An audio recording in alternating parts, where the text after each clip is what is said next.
Hey, how are you? Yes, how are you doing? Good. Let me fix Good, my video. good, good. Good afternoon to everyone who's joining us. We're just waiting. We've got Yati, we've got Nontando here. Afternoon to everybody. How are you guys? How are you guys doing? Can you hear me? Can you hear me Yeah, clearly? yeah, I hear you. Yeah, good. Loud and Good. clear. Thank you. I don't care. Perfect, perfect. And I'd like to say good afternoon to everyone who's just joined us. Thank you so much for joining us. My name is Molife Kumona. I am the digital editor for Conde Nast, South Africa. And today we are having an important conversation. We're having a conversation with our editors-in-chief about magazine publishing during the COVID-19 era. So our program for the day pretty much is we're going to have an overview of the topic of what we're discussing. Then we're going to have the editors just do a brief intro as to what's going on right now, how they're feeling, and how COVID-19 has pretty much changed how they are publishing as editors. Then we're also going to talk about magazine publishing, getting into the story, deep into the conversation. From there, we'll get to talk about how to get published right now. There is COVID-19 happening. There's a lot of uncertainties and changes in the media industry, but how do you get published? How do you still get involved in that in the industry? Then from there, we are going to find out from what's happening in the current issues. Our editors will take us through briefly as to their current issues. And after that, we will find out a few things that you probably didn't know about our editors. So, editors, over to you. Nontando, we'll start with you. Just tell us a bit more about how it is right now for you. How has this COVID-19 been for you as an editor-in-chief of Glamour Magazine South Africa? Hi, Mo. Hi, everyone, and thank you for joining us. Well, currently, myself and the team are working from home. We've been working from home from, I think, March 15, just before the hard lockdown was announced. So if you would have told us 6 months ago that we will all be putting together an issue from home, we would have probably thought, no ways. That's true. But everybody is sort of adjusted. Like, we didn't see this coming, no one did. But we all managed to just jump in and are going with the flow and are just finding ways to make it work. And for you, Yati, how has it been like producing GQ South Africa, which is in its 21st year this year, correct? That's right. It's been interesting. I miss my team a lot. I think the one thing about magazines and putting together a brand like this week after week and month after month is that it's a collaborative effort.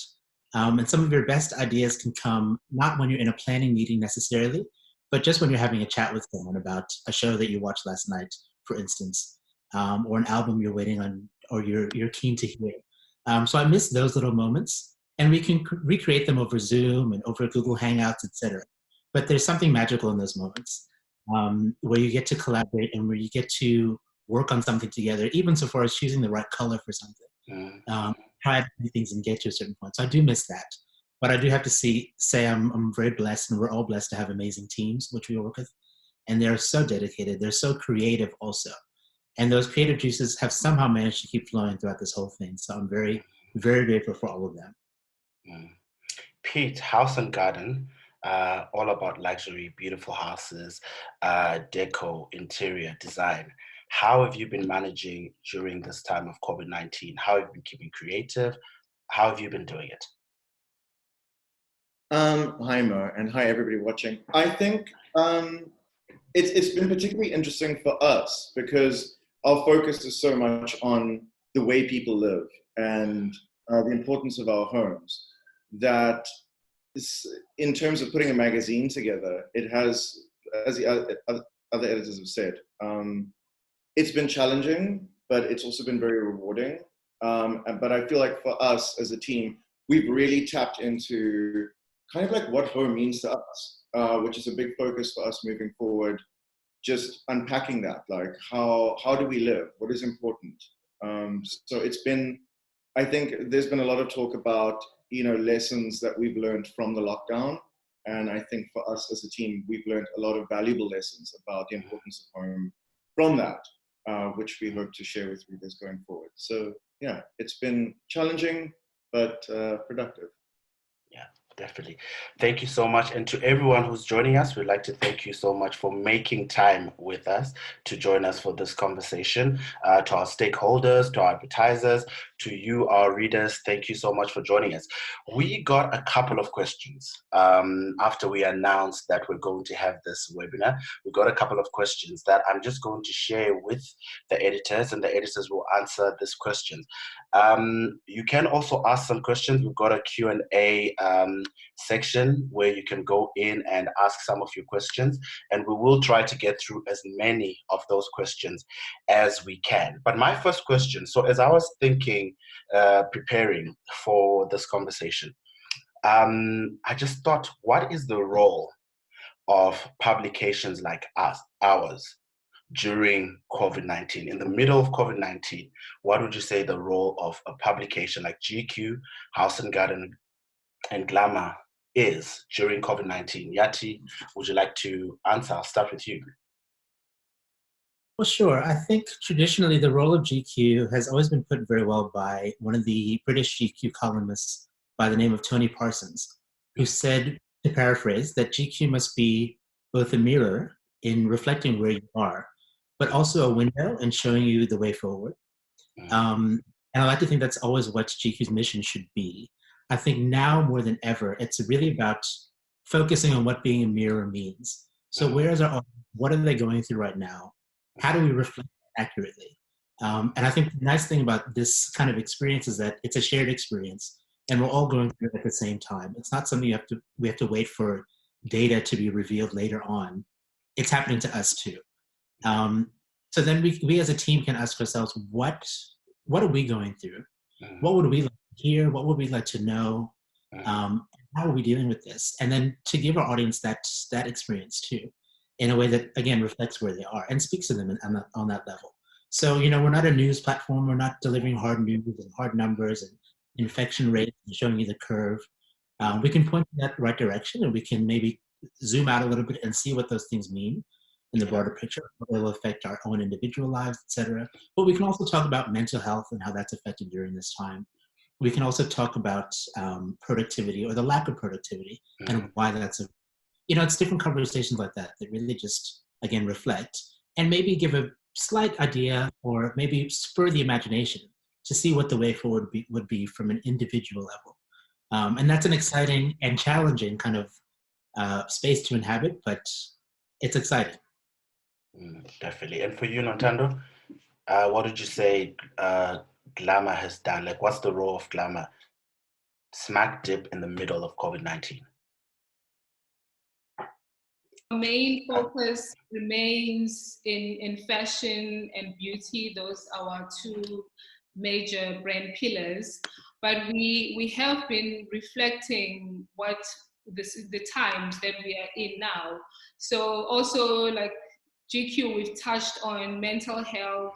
We've touched on lifestyle, how the way we work in the industry, how the way we live have changed.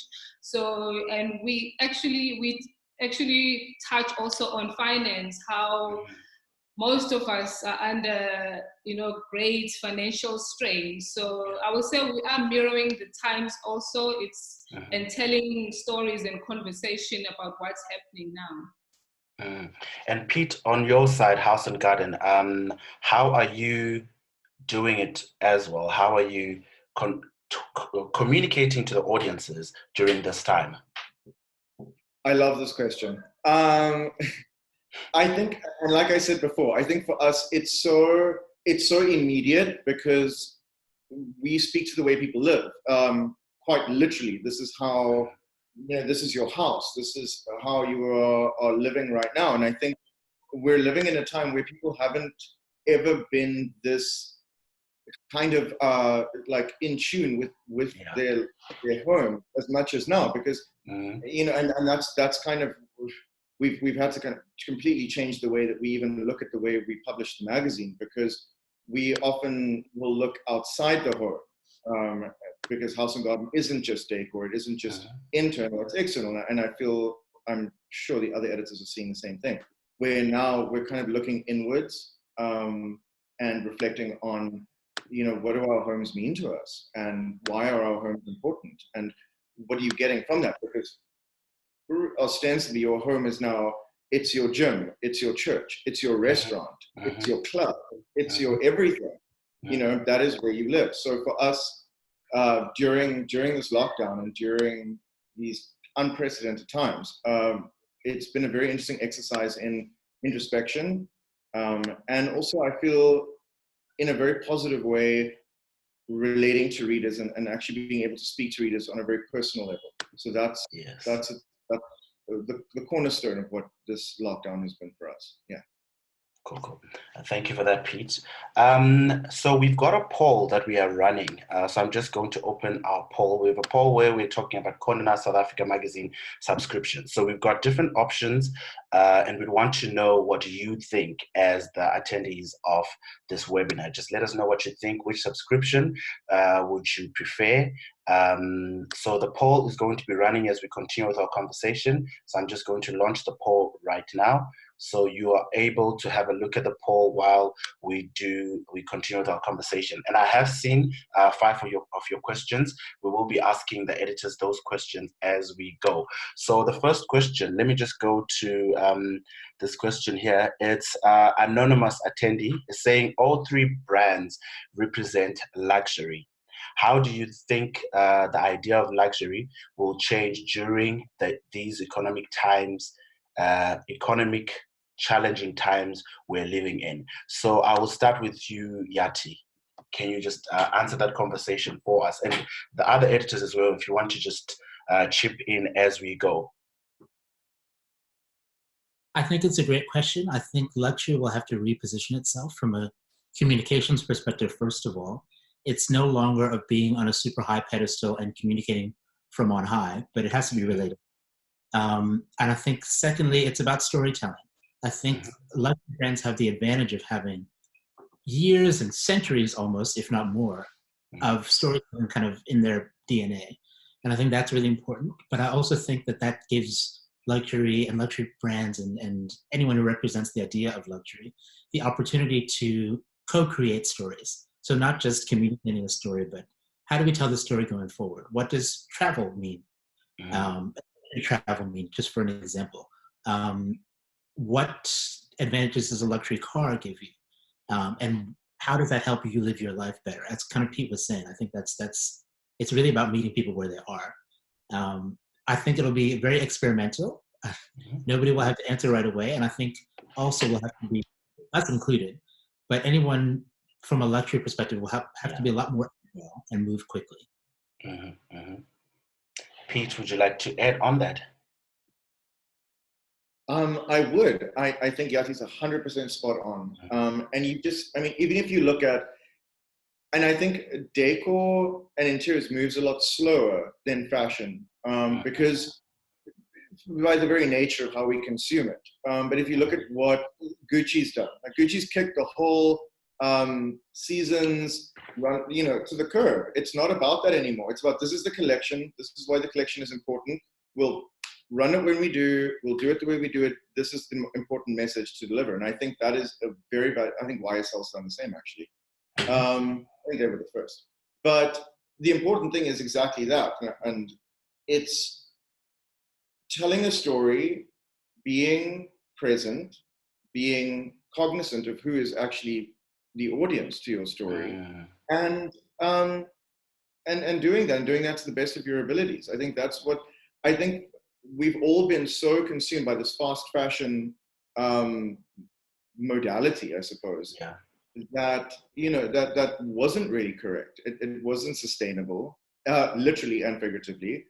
And I think, for us, that translates into the way we will be approaching things, is in a much more sustainable, engaging, personal fashion. That would be, I agree with Yati. And Nontando, is that the same approach you're taking with Glamour? Definitely. And just to add on that, same as what we have to do. Every brand and spectrum has to innovate, and we have to innovate quite fast, because what this pandemic is actually teaching us is just to reevaluate our working ways, and a lot is going to change. So it's going to be quite interesting what's going to happen in the next coming months. So I have a question here. I was just looking down for those who saw me looking down here. I have a question here because I put my questions digitally, because we are digital. So we're just putting these questions digitally. I have a question here from Valencia Sito, who's asking, how do magazines like you survive, especially during this pandemic? Do you have a strategy, and how will you keep your customers updated about your services? Nontando, I'll start with you. Well, first of all, we do have a strategy. We do have a content plan for each year, which we had to now relook at because of what's happening. So we've had to relook a lot of our frequency, for instance, our content plan. And sorry, what was the rest of the question, Mo? So the rest of the question was, how will do you have a new strategy, which you've just answered, and how will you keep your customers, in this case, readers, updated about your services, to let people know we are still around? So we communicate in various ways, that including we have weekly newsletters that we run more than twice a week. So you need to subscribe so you keep updated on the content that's coming for that week. And we have quite a big social media presence on Instagram, on Twitter, where you can engage with the brand. And I mean, you've just started doing your IG live, so that's another way for readers to engage with us. Yes. And yeah, I think also our digital platform gets updated quite often, like every day. So yeah, we have quite several open communication channels. Yati, new strategy for GQ during this pandemic? It's ever changing. It's fluid. I think we have to be ready to be agile. I think it challenges us creatively to think of different ways of doing things, both from a perspective, especially to be more cost effective, but still creative, which is of course a challenge now that everybody's but again, I think really in touch with what's going on. So that strategy could change a few times. It could adapt a few times, and that's fine. I think being married to a hardcore strategy for anyone, any business really, is no longer the answer. I think it's agility. And learning to be comfortable with that agility, I think is really important. And I think, different businesses make different decisions for themselves. We're taking the optimistic route and forging ahead. And that's not to say that any other companies who've closed or any that has taken the wrong, they've chosen the right thing. No one can accuse any of those companies of not innovating, and that's really important. We're all, as an industry, figuring out what the next steps are every day, and that's really special. I think it's certainly a certainly creative time, and it also really puts our own boundaries. So communicating as we go, I think creating more interactive platforms, as Nontando mentioned, that's super. But that could change tomorrow. So I think, again, it comes down to agility for me. Piet, on your side, is that the same for you, or is House and Garden looking at it differently? I think it's 100% accurate. Agility, adaptability, these are the important things that we need to do. And I think as a company globally, Conde and Nast, if you look at the brands, I mean, we've survived world wars. We've survived economic collapse before as brands. I mean, Vogue is 100 and something years old. House and Garden is even older. House and Garden's, I think it's 130 something years old this year. I mean, that's crazy. And there are never going to be, the times aren't always going to be smooth sailing. And as Yati said, that unfortunately there are, the times they present these challenges, and certain industries do face the squeeze a lot more or a lot sooner. And I think publishing, for one, definitely has really felt that. We've really seen difficult times we have before, and I'm certain we will in the future as well. But ours is not an industry that breaks very easily. It's that old thing about, you know, to make a diamond, you got to put a lot of pressure on it. So I feel like, yeah, we will adapt, and we will change, and that is really, it works for us because that is the product we put out. We put out a product that adapts and changes, whether it's the content, whether it's the platform. That is what we do. And Chanel Pata here is asking, hey, I wanted to find out, how do upcoming journalism students enter the magazine industry?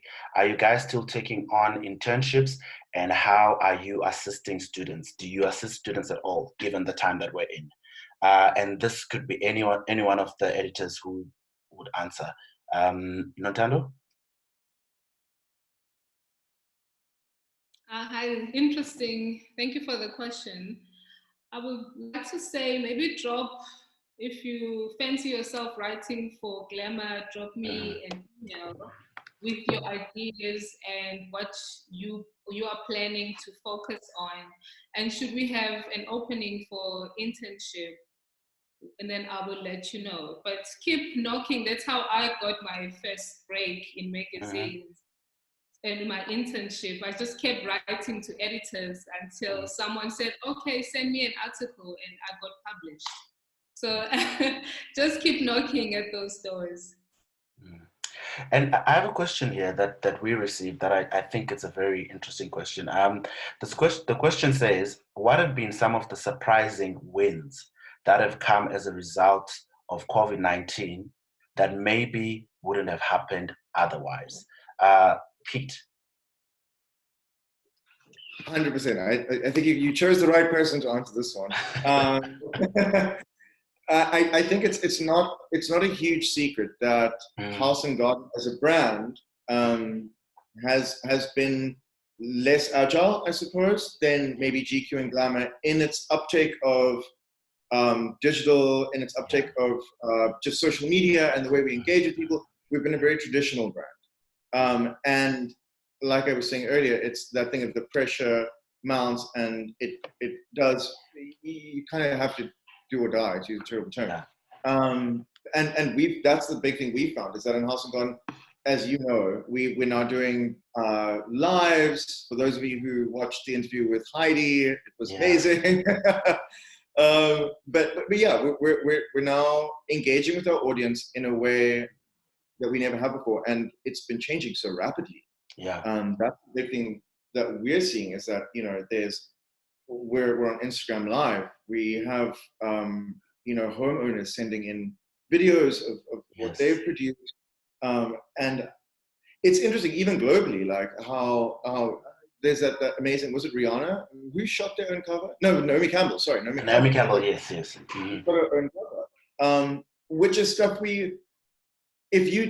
like Nontando said, if you told me 6 months ago someone was going to shoot their own cover, I would have said, get out. Like, that is the dumbest thing I've ever heard in my life. We need a 20-man production team. Now we've got, you know, a drone and an iPhone, and you're good. So yeah, it's just been crazy.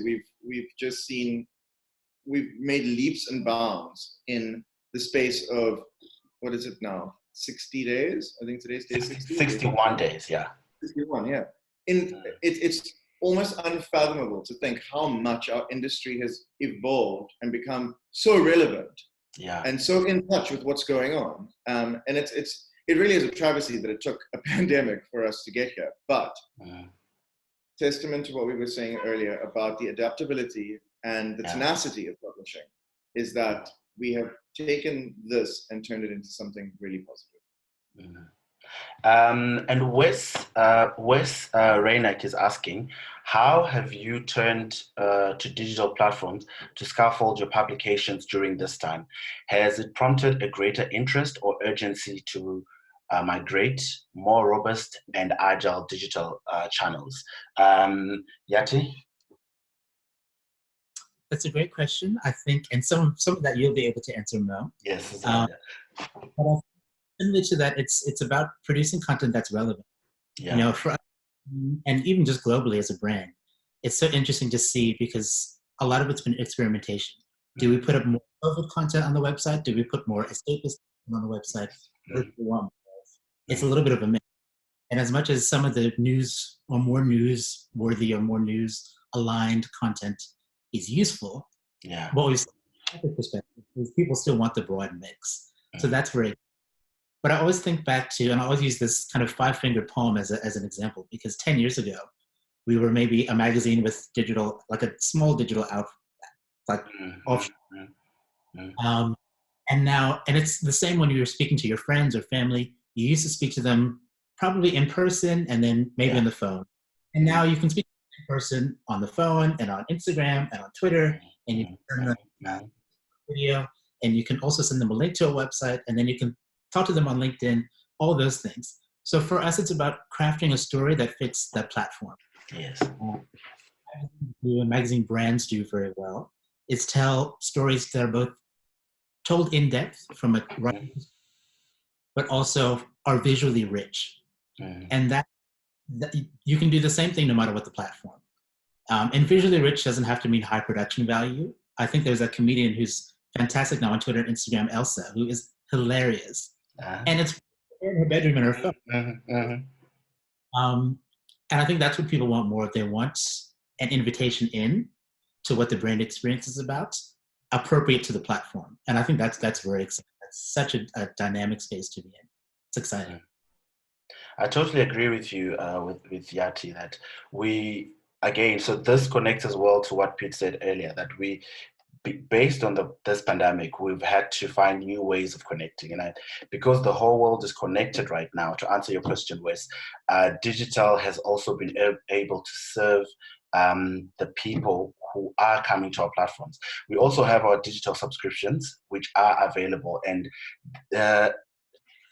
African digital subs are usually, ordinarily, they are not as high as internationally, but we've been pushing digital subs. So during the time when the lockdown started, a whole lot of people were able to get the magazine from on their computer, on their phone. So digitally as well, we've been working together with the various channels. And speaking of subscriptions, I'm going to close our poll now. So our poll has been running for almost 20 minutes. Actually, I'll leave it on for just a little bit because it says about 50% have voted. Please, may you just vote. We're talking about the Conde South Africa magazine subscriptions. We want to find out from you, like, which subscriptions do you prefer so that we can better serve you as our stakeholders and as the audiences that we serve. My next question is from Anonymous, who is saying, how are you making money now, especially during lockdown? I think this is a question that a lot of people are asking in terms of the magazine publishing industry. How are we making money now, especially during the lockdown? Who would like to take this one? Who would like to take any takers? Any taker? Nontando, I'll start with you. Well, our magazines are still on shelves, so they're still on sale, even though you might not be able to get to them as easily as before. And just like all the publishing houses, our events are on hold, which has, is a huge knock to our revenue services. But we still have our digital sales that are still going strong, and I believe that are rising. So it's a tough time for all of us, and we're just doing the best we can and hoping for the best, really. Absolutely. Yati, would you agree? Would you like to add? No, that's really it. We're being smart with where we spend at the same time, just to keep things going sustainably. And that's really important. And there's lots of different ways to do that, and we're exploring every single one of them. but yeah, that's really it. Hey, you can develop new products and work on ways to launch them that are innovative, especially with regards to events, because I think that's the one part that's a big portion of anybody in the magazine, or traditionally magazine publishers are in now as a business, producing events. And if you do that, it's a challenge. But similarly to our all of our commercial partners, everyone's figuring things out at the same time. So as businesses and as business opens up again with level 3 and onwards, I think the situation will change, and it'll give us some more opportunities to create some exciting brand partnerships. So it might not be advertising in the traditional sense anymore, and I think that's maybe even accelerated the switch to other methods of commercial partnerships. But we'll see. And we're in this together with our commercial partners too. So that's the important thing to remember. Definitely. I think also like the innovation has come in with, even internationally, I think everyone saw yesterday, we had that Africa Day concert where to hold an event, it was a long, almost like a webinar series that they had. So I think everyone is getting to a space where we're finding new ways, because we're in this together, finding new ways to connect with you, as well as finding new ways of monetizing those particular platforms. Amit Chotrani in Ghana is saying, please can we get a recording of this session? I am in Ghana and the connectivity today is not very good. Amit, we will save this and we will post it on our different websites. So definitely thank you so much for joining us. There's a question that we got here from Bettina Ellis, who's one of our colleagues, which I thought was a very important question, particularly for you as editors. And the question goes, what is the biggest professional lesson you have learned during this COVID-19 period? Pete, I'll start with you. What is the biggest professional lesson you've learned during COVID-19?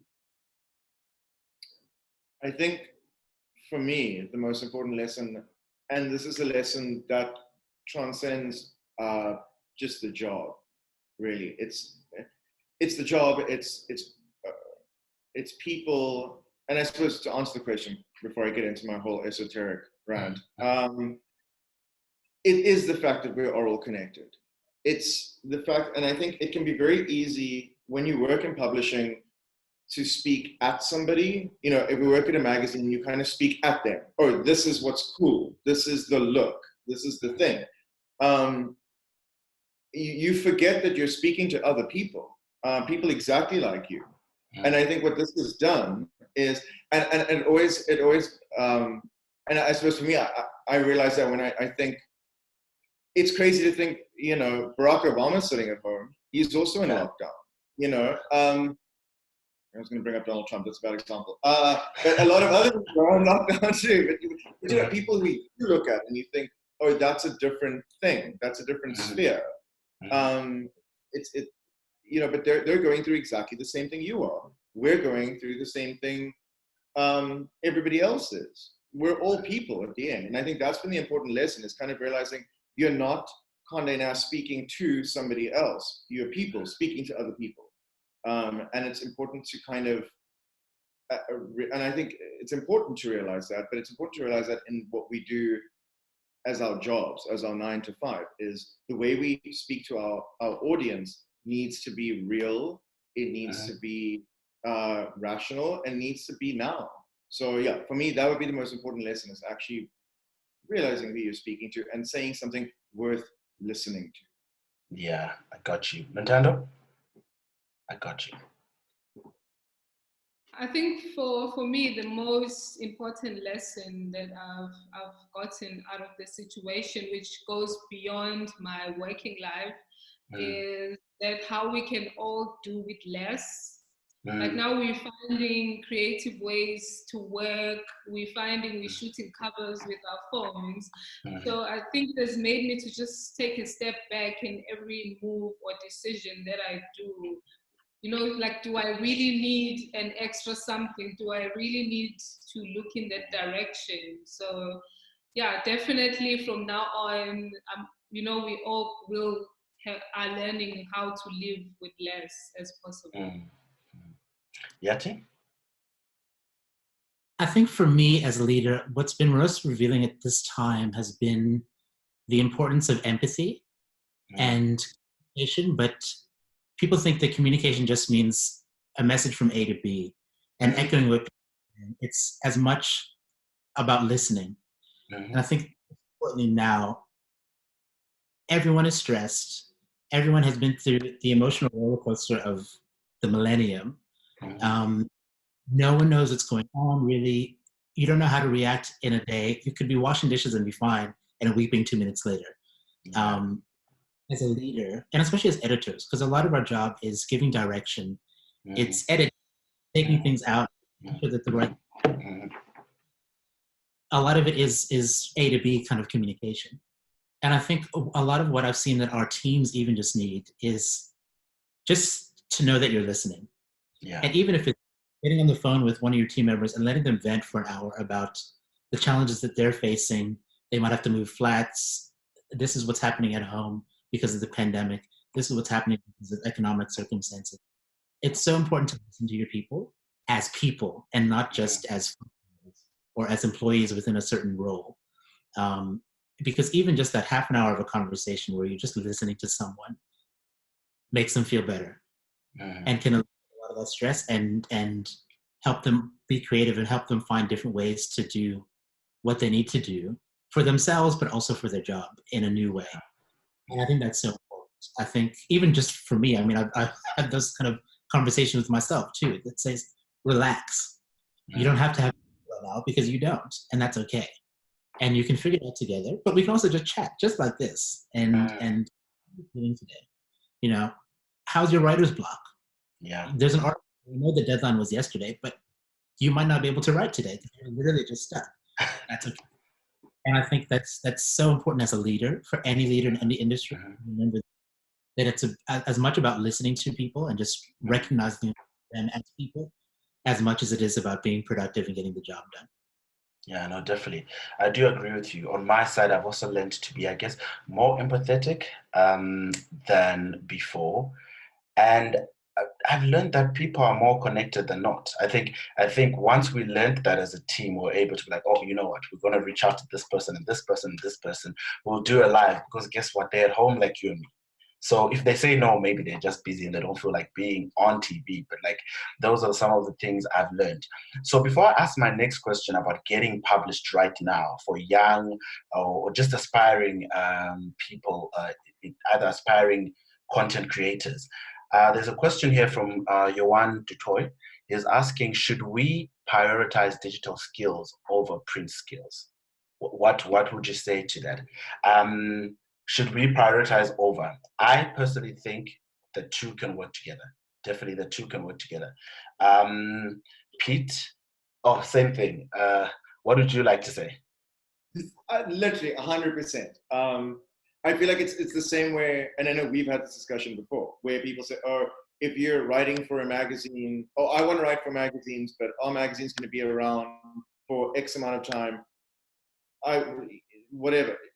What you're bringing as a content producer isn't, magazines are a platform, digital's a platform, print's a platform. These are all platforms with which you engage with an audience. But you as a writer, or you as a content producer, or you as in any capacity, I'm obviously speaking from a writer's perspective because that's what I do. But as anything, you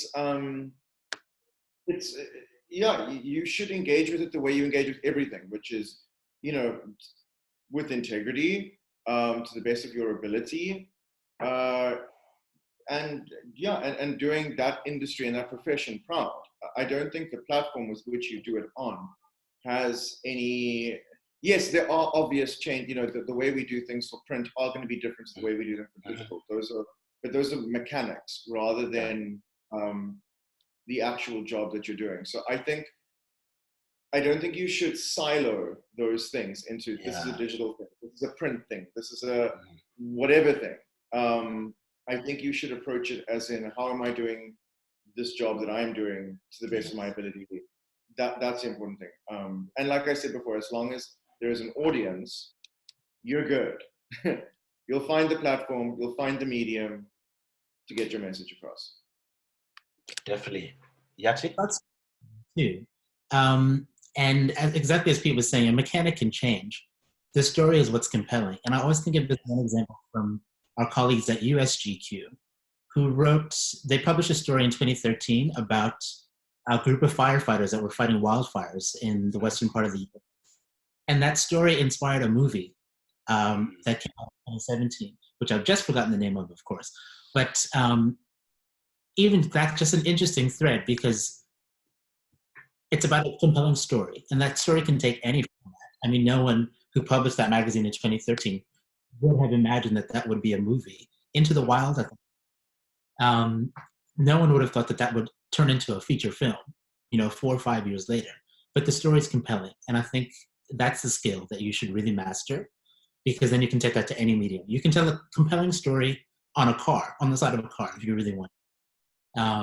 And that's the beauty, I think, of advertising in that sense. You can be really creative and tell stories in unexpected places. So I think the mechanic can change, but it's about storytelling for me. Okay. There's a question here that I saw. It's in the comments. So for everyone, I'm ending the poll now. I'm just ending the poll. There's a question that I got here. The question is from Biso Hlongwane. It says, hey guys, my name is Biso. We've worked with Biso from Orchard on 25. As we all know, the relationship between public relations and print media has always been a symbolic one, with both parties receiving help from the other in various ways. What does the future look like for your publications and PR agencies that you work with? Nontando, can you start with this one? First of all, I would like to start by saying that we both figuring things out at the moment, because we are navigating uncharted territories. But what it's been helping in the past few weeks, I've had PR agencies or people that I've had a good relationship with in the past, just picking up the phone and just finding out, hey, what kind of content are you looking for? What kind of content are your readers looking for?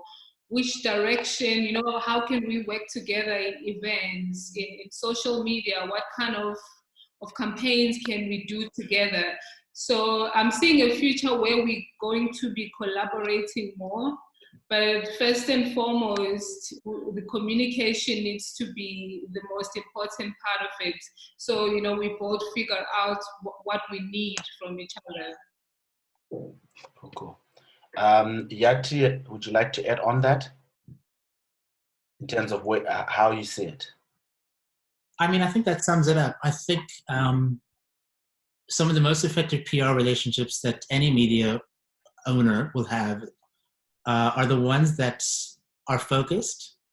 So if we can speak directly to what my brand is about and vice versa, 100%.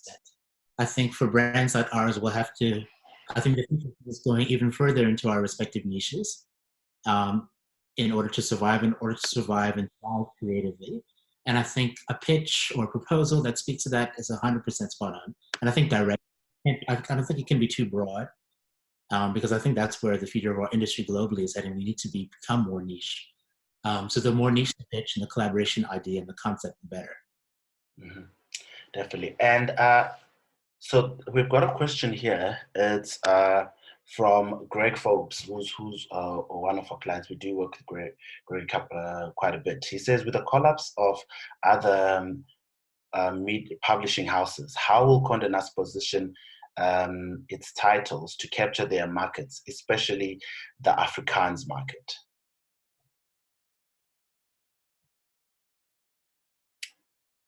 Any takers? It's a very interesting question and an important question. Piet, you're muted, yeah. Yeah, I'll answer that one as the predominantly Afrikaans speaking editor.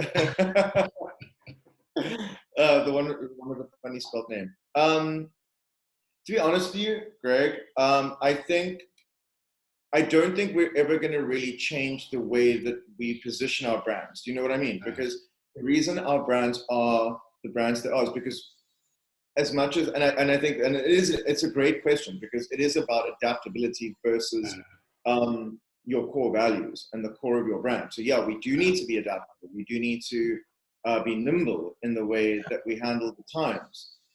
But at the same time, that has to always be not at the compromise of the core values.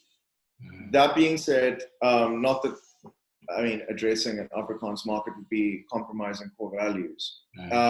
I'm just saying that I don't think that brands we wouldn't overextend ourselves to do something, you know, that would be out of character. And at the same time, I don't understand why maybe speaking to an Afrikaans market would be different to speaking to an English market or a Zulu market or, you know, any different market, whether it's based on language, race, sexual orientation. I don't think any of that really, if what the message you're delivering should be universal. Because I think that is, as Conde and Nast, that is how we speak to people. There are no binaries, there are no sort of segregational aspects. Everybody is addressed on an equal plane. But that being said, we used to publish House and Garden as an Afrikaans magazine as well. Really? Yeah. Oh my gosh, for the longest time. It wasn't called Huis en Tuin, but House and Garden used to actually have an Afrikaans issue every month. I think I totally agree with you. I mean, we had a live chat with Jessica van Heerden, who is largely Afrikaans, on GLAMOUR. And we obviously spoke in English. And what happens sometimes, I feel, is when you get whoever it is to collaborate with us as platforms, their audience comes to us, our audience come through. So I think that's like what you're saying, Pete.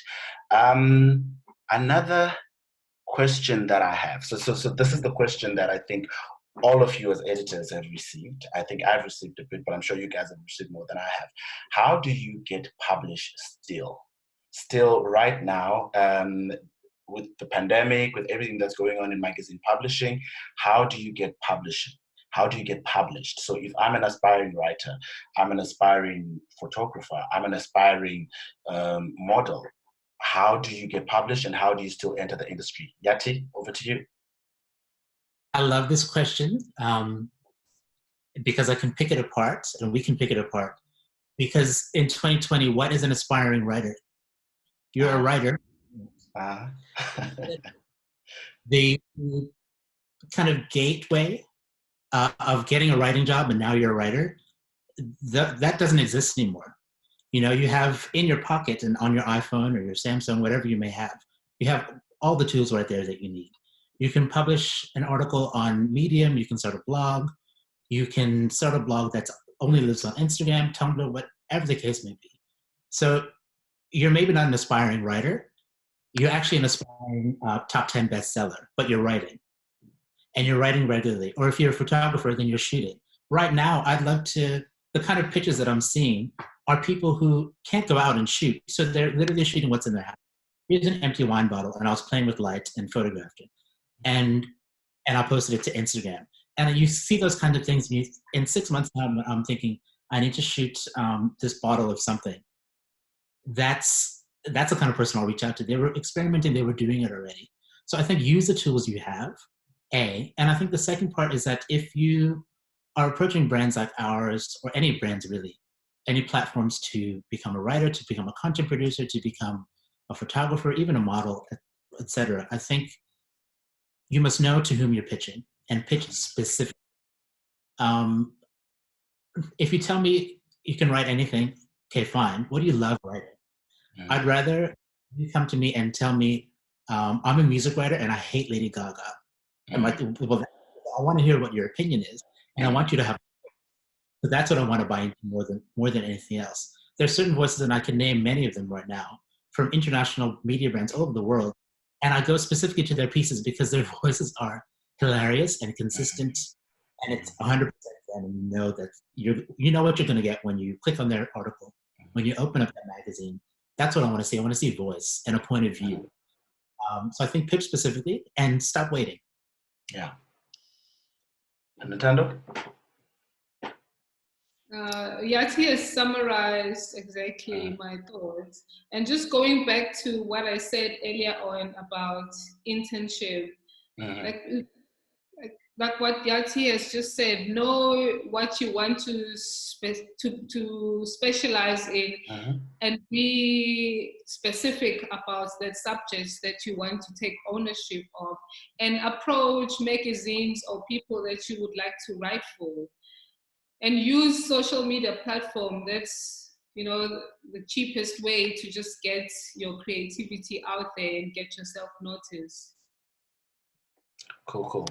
And Claudia Henkel, I think she's former Miss SA. She's asking, what is the percentage of advertising versus editorial articles? Naturally, you're trying to keep publishing magazines. However, as a PR agency, we would like to send relevant content, exciting, but not have to be asked to pay for any space. Piet? Really? Sorry. That was a long question. But I do actually, I hate to be like, let's deflect to what was said earlier.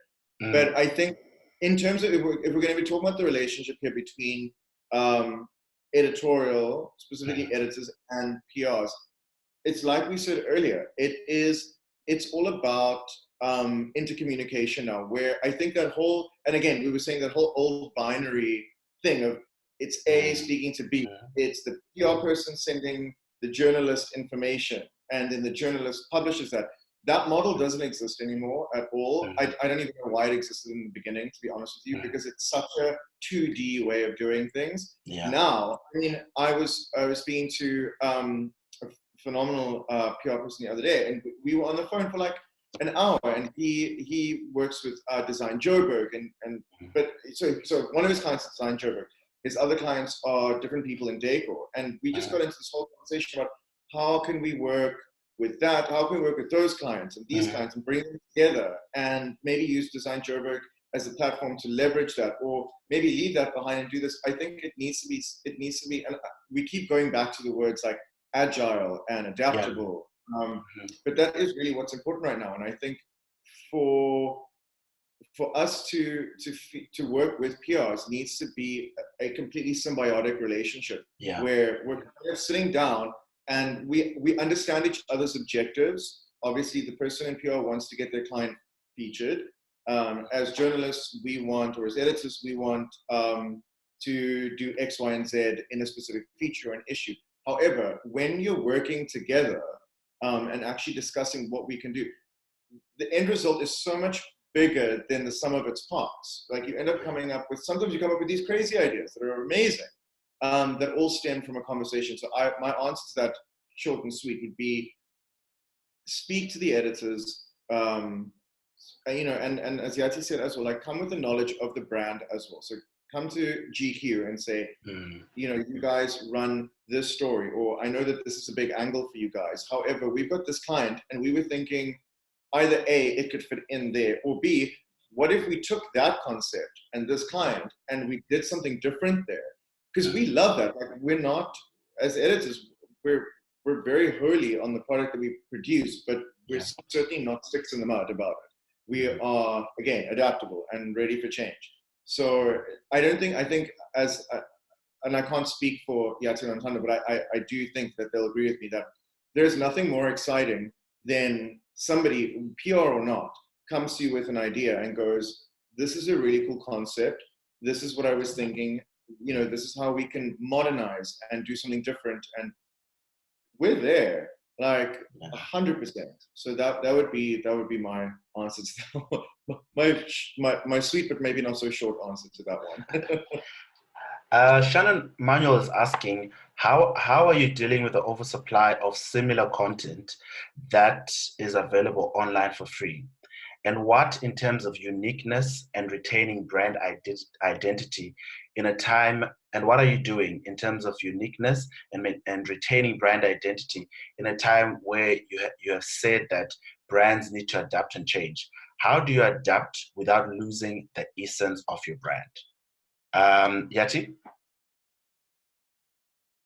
I think it's about understanding what the essence is. And I think the essence, maybe sometimes in certain instances, it can change. I'll give you an example. Mm-hmm. The first thing you think of GQ, and especially a GQ guy, is a suit. Yeah. Yes. That's been well established for certainly the 20 years that we've been active in South Africa, and over the 60 years that GQ has existed globally. And to the credit of that idea, that's how the magazine started, as a kind of guide for tailoring. So that's a big portion of the brand. And that's what we used to define men's style exclusively as. The pinnacle of men's style was the suit. Is that the case some more in 2018, 2019, 2020? No. So what does that mean for the essence of the brand?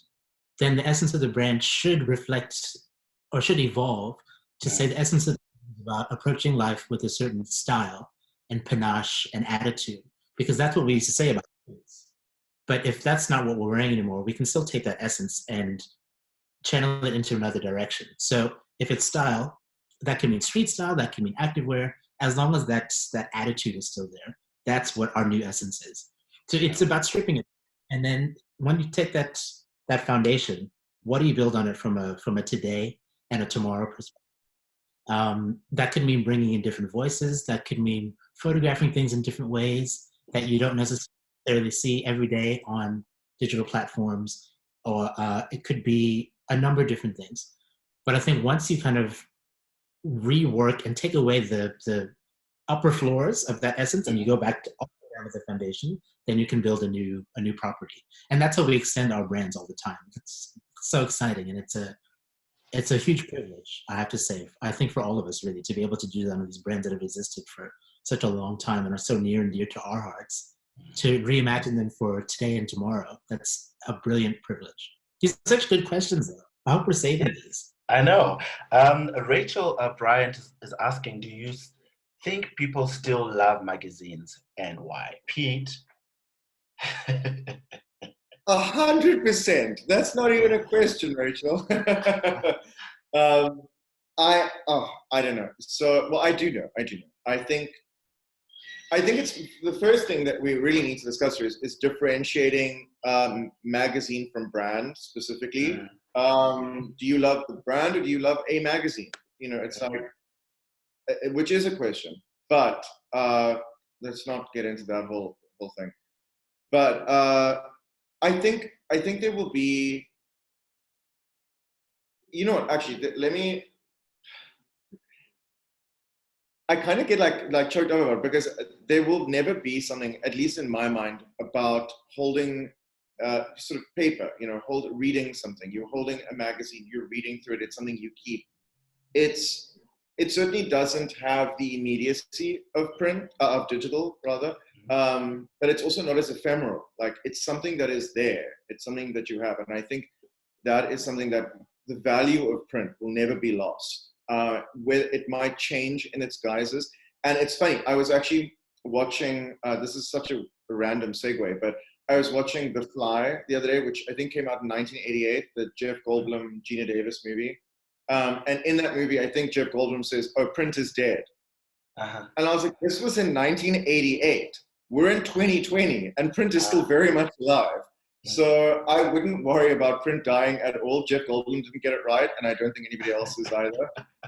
So print's here to stay. And I think for that very reason, that there is a certain importance, I think, that we place on something that is printed. It's the reason why the Egyptians put hieroglyphs on papyrus gazillions of years ago, because there is an importance to what you put on paper.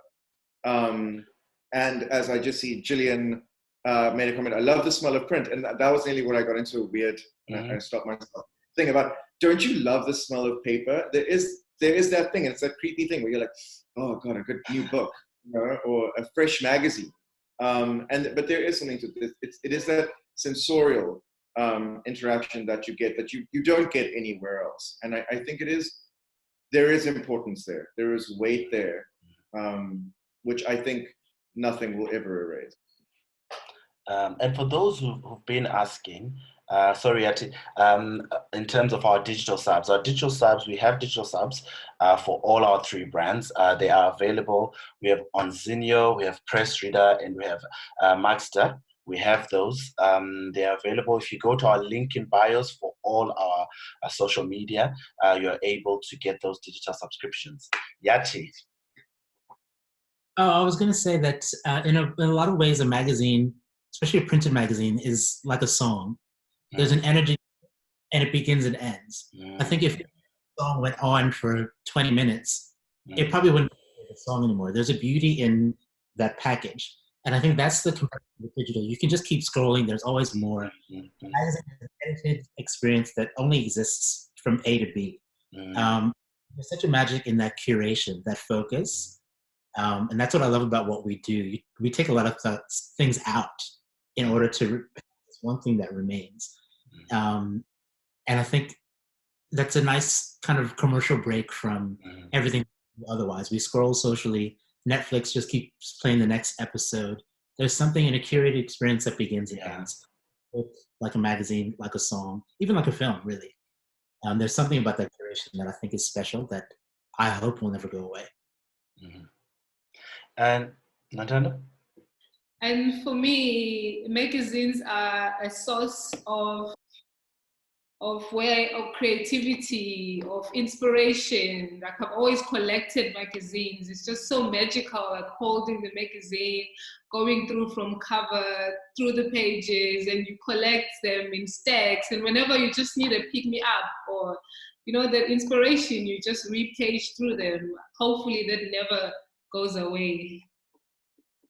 Also, how do you build a vision board without magazines? That's definitely true. The original Pinterest, actually. True. And speaking of you as our editors-in-chief of the brands, so people, when we look at a magazine, when you buy a magazine, I know I do this. I read the editor's letter. I read the editor's letters all the time, and people become familiar with you in a certain way as you go through your journey as a magazine editor.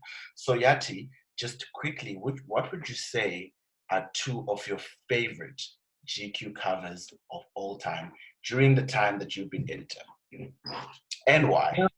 Quickly, if you can tell us. I know it's a lot, but to choose my children. Goodness. Which 11th language do you like better? I mean, really. Okay, quickly. My first, September 2017 as editor. I think because it was my first, we did a dual cover that month with one of the stars with Tiana Taylor, who's a musician. And it was a nice moment for me because 10 years earlier, she was on my Super Sweet 16. And that's how I met her. And that's the same year I bought my first copy of GQ.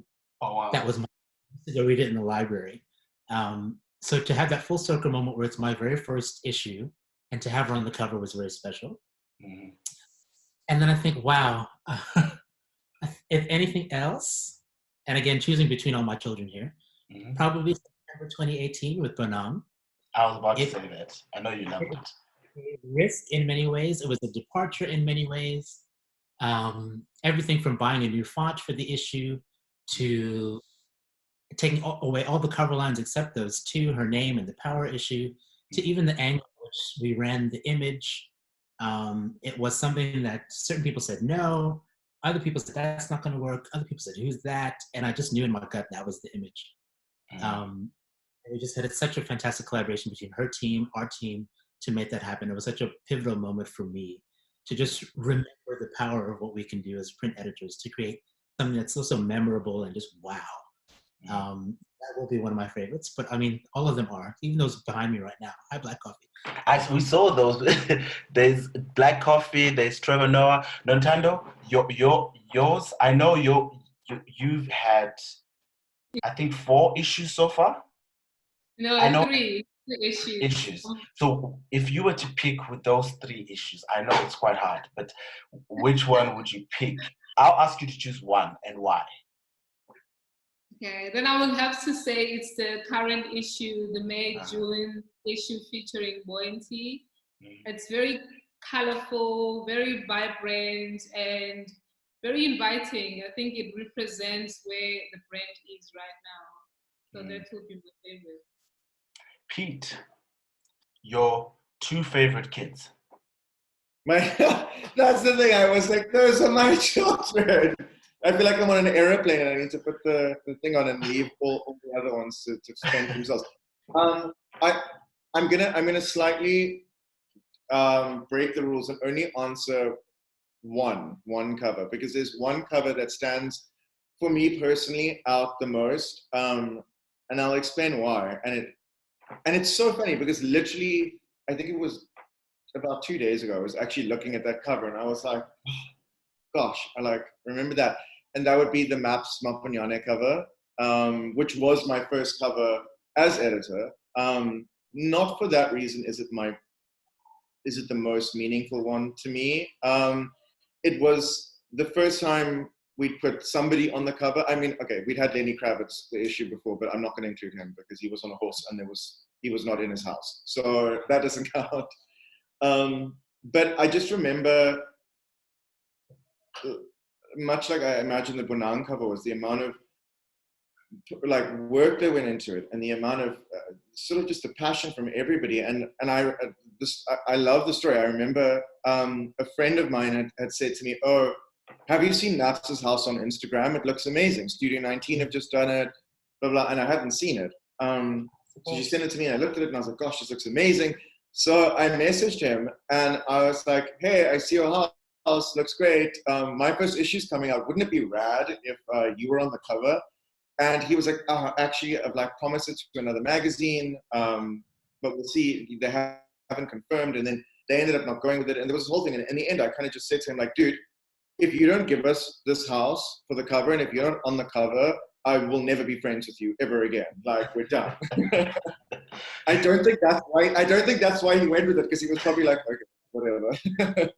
But it was such a big departure, and it was so important for me. So yeah, the Maps cover really for me marked the start of an exciting new chapter for House and Garden, one that we've hopefully been seeing through in a big way, and hopefully, and that was a year ago now. Well, sorry, it was a year ago in terms of a magazine production schedule, because we've just wrapped our August issues.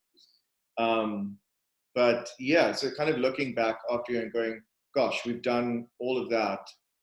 It makes me very excited for the future. So I think that is another reason why I love the Maps cover the most. But the other ones are great too.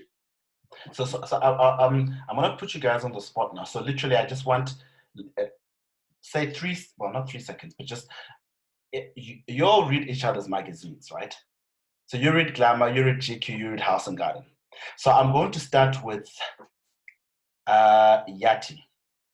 If you had to edit House and Garden, who would you put on the cover?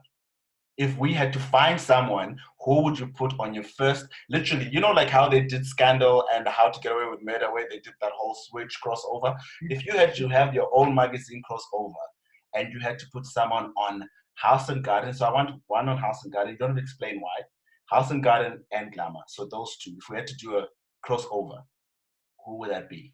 House and Garden? Oh my goodness. This is a fantastic question. Wow. House and Garden. No pressure.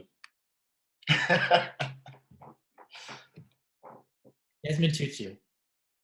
Oh yeah, okay. Uh-huh.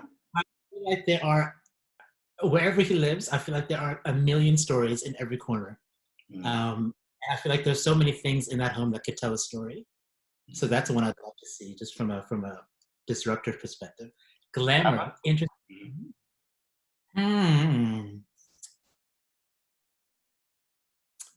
Ooh. Actually, you know who I would say Glamour? Elsa. I'm going to forget her. Our girl Elsa, definitely. I think so much fun. I'd love to see her like a big ball of laughter and energy on that cover. I think she'd be fantastic. That's me. Wow. Nontando, your first GQ cover crossover, who would it be?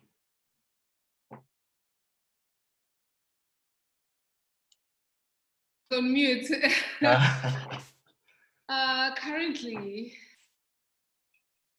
it's a tough one. Let me just think who I'm listening to right now. Okay, give me a moment. Maybe let me go to my app.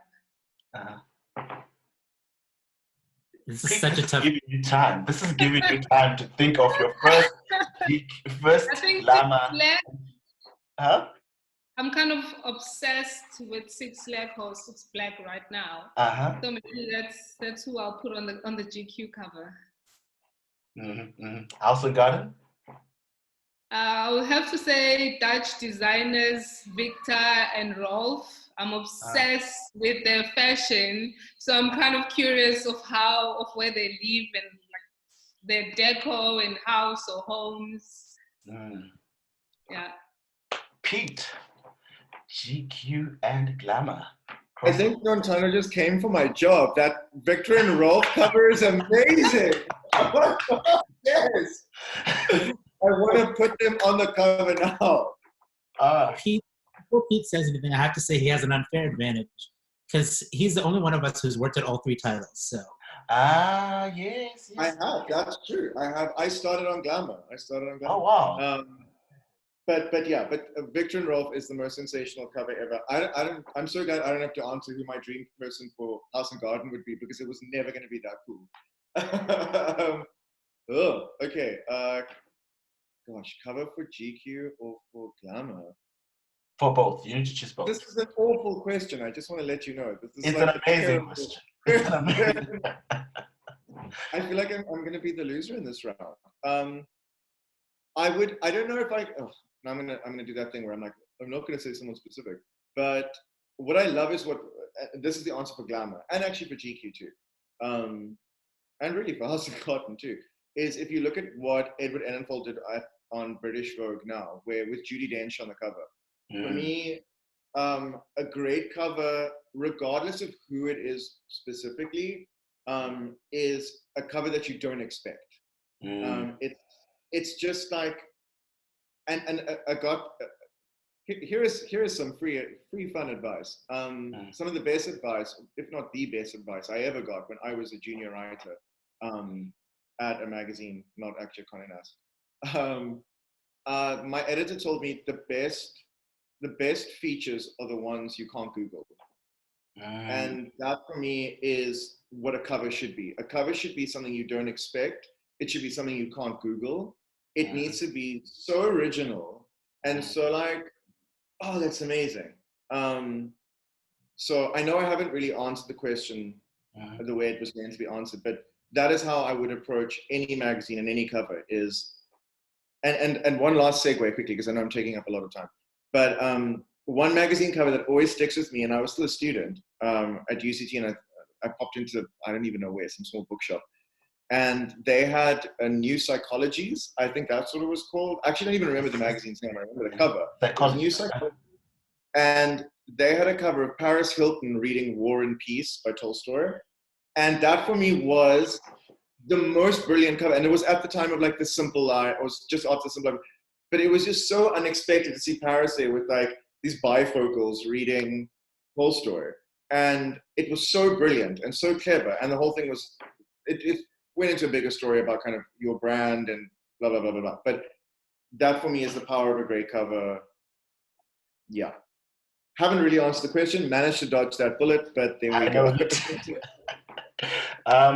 So we're literally, our conversation has come to an end. We'd like to thank everyone who has tuned in. Editors, where do we find you? Where can we find you on social media? So just plug yourself. I'll start with you, Piet. Where can we find you on social media? I was about to say, where can you find me? At home. Stay at home, guys. Wash your hands. Where can you find us on social media? At House and Garden SA. Where can we find you as Piet? Me. At Piet Smedy. The spelling is horrible. Hopefully, like my name and surname were literally devised to make people not find me on social media because it's a weird one. But yeah, I'm sure we can share that info. But yeah, follow me on Instagram.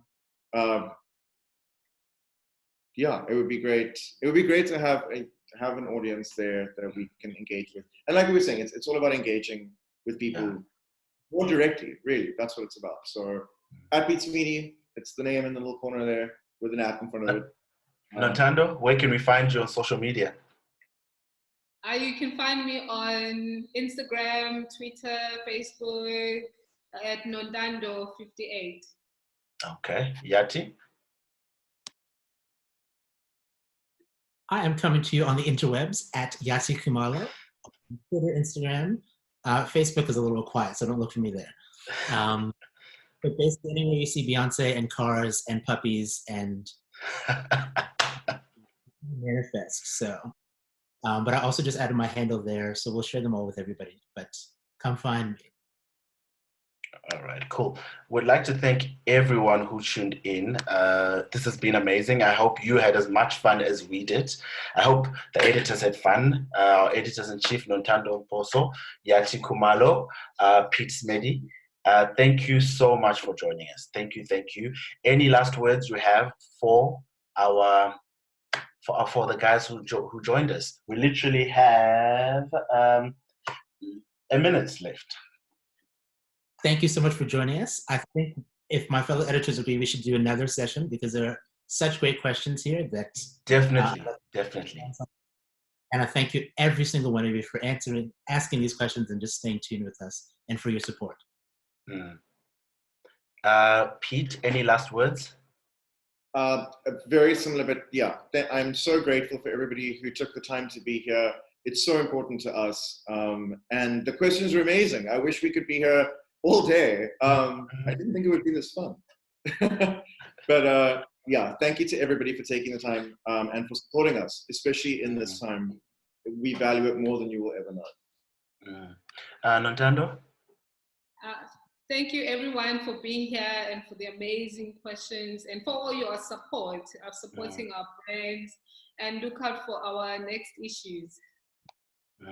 So before we go, I know I have to Mo, thank you to you. Thank you for hosting us. I know we're very chatty, and no one says thank you to the host. So thank you very much for doing an incredible job. No, thank you so much. The last question, literally, I think this is a very important question. I just saw it from your one to toy, which is what would you say will become the most important skill for people getting into media? So that's my last question. Then we're going to wrap up. So literally, whoever answers, I'll give you like a 10-second then to answer. Yes, Yati? Public speaking. Yeah.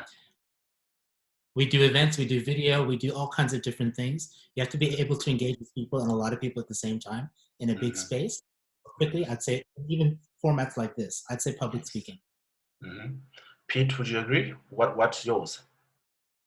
I would agree with that. Yeah, see, Yati can say that because he's really good at public speaking and I'm awful. My thing, the one skill you should really champion is listening. I think we're all too busy trying to tell somebody what we think or deliver a message. I think you should listen because that is the most important thing before you speak. Nontando? Overall, the most important skill will be storytelling. You have to be a great storyteller.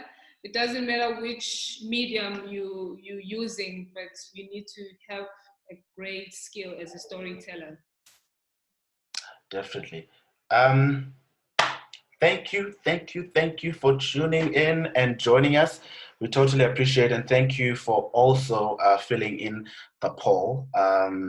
We appreciate your time. We know you could have been anywhere in the world, but you chose to be here with us, so we appreciate your time. Thank you to everyone who joined, our panelists. Yati is wearing his mask, but you see, we thought you were going to do the whole Cyril Ramaphosa thing, just trying, then we can make a bit of a song. Thank you so much for joining. Thank you to everyone who joined. Thank you.